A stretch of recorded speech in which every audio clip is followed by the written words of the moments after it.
Assalamualaikum warahmatullahi wabarakatuh. Alhamdulillahirabbil alamin wabihi nasta'in ala umuri dunya waddin wassalatu wassalamu asrofil anbiya'i wal mursalin wa ala alihi washabihi ajmain amma ba'du. Puji syukur atas kehadirat Allah yang telah memberikan rahmat hidayahnya sehingga kita masih bisa berkumpul secara online yang insya Allah penuh berkahnya. Salawat serta salam kita junjungan kepada Nabiullah SAW yang telah membawa kita dari zaman jahiliyah menuju zaman yang terang benderang ini. Yang terhormat Ibu Ririn selaku dosen pengampu mata kuliah Bahasa Indonesia ini. Sebelum memulai diskusi, saya ingin memperkenalkan anggota dari kelompok saya, yaitu yang pertama ada Mas Ramli, yang kedua ada saya Alfifatati Rizky. Yang pertama akan dibawakan oleh saya. Yang pertama ada hakikat kutipan. Kerap dalam buku hikmat yang ditulis pada tahun 2013 pada halaman 100 mendefinisikan kutipan sebagai pinjaman kalimat atau pendapat dari seseorang pengarang atau ucapan seseorang pengarang yang terkenal baik di dalam buku maupun majalah. Menulis kutipan merupakan suatu kegiatan yang penting dalam penulisan karya ilmiah. Adanya kutipan dapat menurunkan resiko plagiarisme, memperkuat argumen, landasan teori, atau sebagai bukti untuk menunjang argumen. Jadi jenis kutipan terdapat dua, yaitu yang pertama ada kutipan langsung dan yang kedua ada kutipan tidak langsung. Yang pertama ada kutipan langsung. Pinjaman kalimat atau pendapat dengan mengambil secara lengkap kata demi kata atau kalimat demi kalimat dari sumber teks aslinya. Yang kedua ada kutipan tidak langsung, yaitu merupakan pinjaman pendapat atau kalimat yang mengambil inti sarinya saja. Teknik mengutip berdasarkan bentuknya. Kutipan langsung untuk teks yang tidak lebih dari 4 baris, yaitu ada A. Kutipan terintegrasi dengan teks, B. Kutipan yang diawali dengan teks, C. Jika teks utama ditulis dengan 2 atau 1,5 spasi, maka kutipan ditulis dengan ukuran spasi sama. D. Mencantumkan sumber referensi. Contohnya ada Tarigan 1994 pada halaman 4 mengatakan bahwa menulis merupakan suatu keterampilan berbahasa yang dipergunakan untuk berkomunikasi secara tidak langsung, tidak secara tatap muka dengan orang lain. Penulis harus terampil memanfaatkan grafologi, struktur bahasa, dan kosakata. Dengan demikian, maka keterampilan penulis tidak akan datang secara otomatis, melainkan harus melalui latihan dan praktek yang banyak dan teratur. Teknik mengutip berdasarkan bentuk. Ada kutipan langsung untuk teks yang lebih dari 4 baris. Ada A. Kutipan tidak terintegrasi dengan teks utama atau dipisah. B. Kutipan tidak diawali dengan tanda kutip. C. Kutipan menggunakan spasi 1 walaupun teks utamanya 2 atau 1,5 spasi. Contohnya, hakikat menulis berdasarkan Tarigan pada tahun 1994 pada halaman 12 sebagai berikut. Kegiatan menulis diperlukan penglihatan dan gerakan tangan, sedangkan dalam berbicara diperlukan penglihatan, pendengaran, dan pengucapan. Artinya, dengan perkataan lain, menulis merupakan komunikasi tidak langsung, sedangkan berbicara merupakan komunikasi langsung. Baik menulis atau berbicara harus memperhatikan komponen-komponen yang sama, yaitu struktur kata, kosakata, dan kelancaran umum. Bedanya adalah, kalau menulis berkaitan dengan ortografi, maka berbicara berkaitan dengan fonologi. Berbicara dan menulis banyak mempunyai kesamaan umum, maka sejumlah ahli memasukkan kedua keterampilan berbahasa ini ke dalam retorik. Retorik merupakan penggunaan secara tepat guna berkomunikasi perasaan yang sejati dan gagasan yang sehat serta masuk akal. Berdasarkan uraian di atas dapat disimpulkan bahwa seorang pembicara yang baik perlu sekaligus menjadi seseorang penulis yang baik.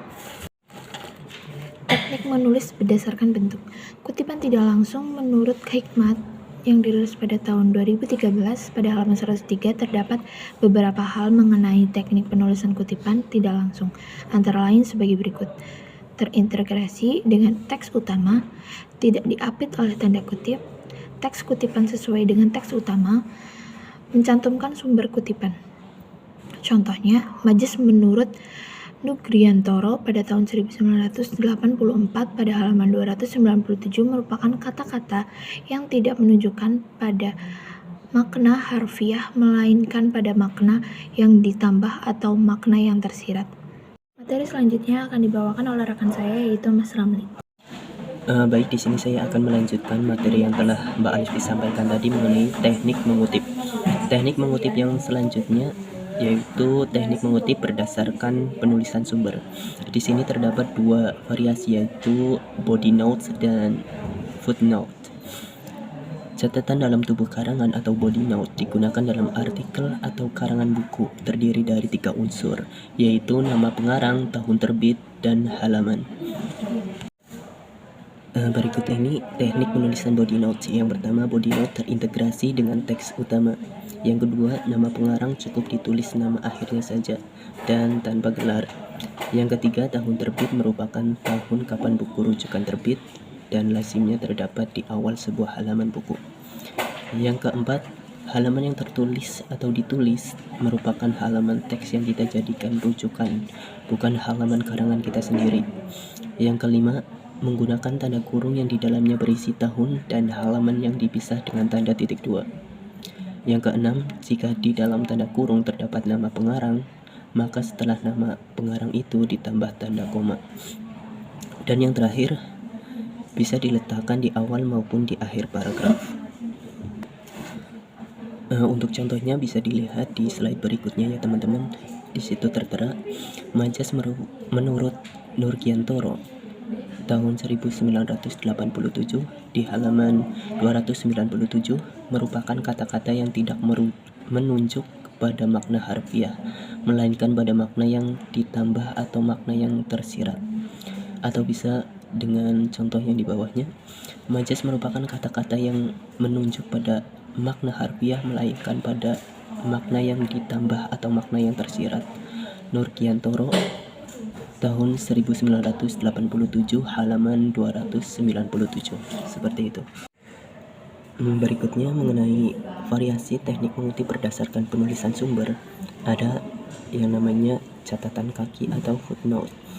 Catatan kaki atau footnote menurut Hikmat tahun 2013 di halaman 105, footnote sering digunakan dalam tugas perkuliahan seperti makalah, skripsi, tesis, tugas akhir maupun disertasi.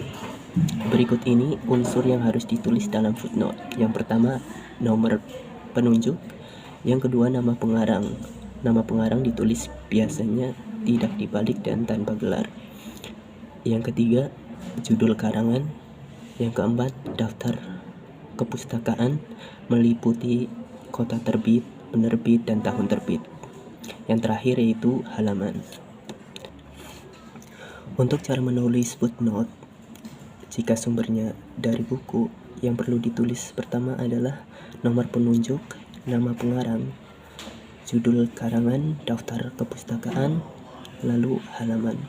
Seperti yang tertera dalam contoh, di situ ada contoh penulisan footnote yang bersumber dari sebuah buku. Dan cara menulis footnote jika sumbernya dari selain buku, yang pertama harus kita tulis adalah nomor penunjuk, nama pengarang, judul karangan, daftar kepustakaan, dan juga halaman. Contohnya ada di bawahnya ya teman-teman, bisa dilihat di situ.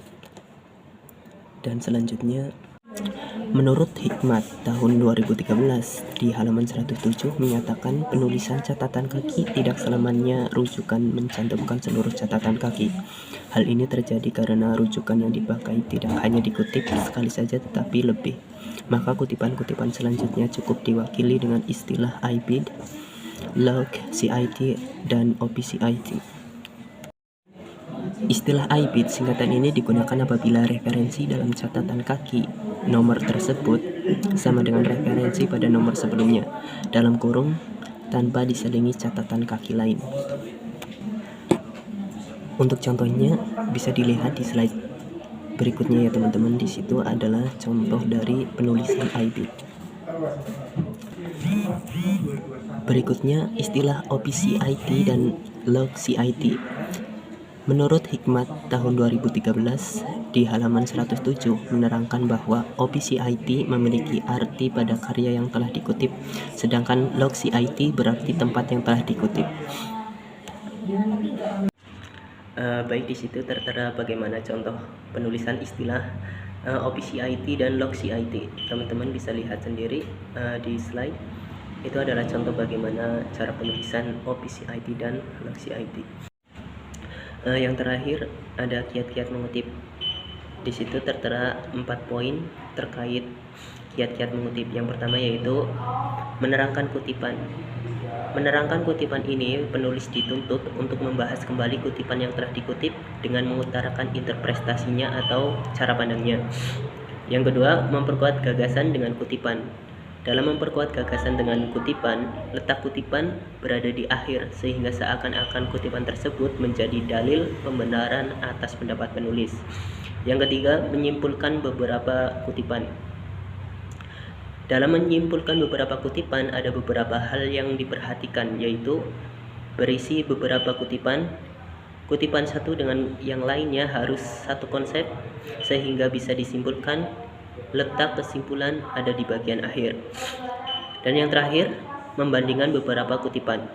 Dalam membandingkan beberapa kutipan, sebenarnya hampir sama dengan menyimpulkan, yakni konsepnya sama. Mungkin itu saja yang dapat saya sampaikan. Selebihnya mohon maaf dan saya kembalikan ke moderator. Silakan Mbak Alif. Kesimpulan sementara pada pertemuan kali ini adalah Kraft dalam buku Hikmat yang dirilis pada tahun 2013 pada halaman 100 mendefinisikan kutipan sebagai pinjaman kalimat atau pendapat dari seseorang pengarang atau ucapan seseorang pengarang yang terkenal baik terdapat di dalam buku maupun majalah. Menurut Kraft dalam buku Hikmat yang dirilis pada tahun 2013 pada halaman 100 adalah menggolongkan jenis kutipan menjadi dua macam, yaitu kutipan langsung dan kutipan tidak langsung. Dalam menulis kutipan, terdapat teknik yang dibedakan menjadi dua berdasarkan bentuk dua penulisan sumbernya. Selain teknik, terdapat beberapa kiat dalam mengutip, yaitu menerangkan kutipan dan memperkuat gagasan dengan kutipan, serta menyimpulkan kutipan dan membandingkan beberapa kutipan. Terima kasih, sekian dari saya. Wassalamualaikum warahmatullahi wabarakatuh.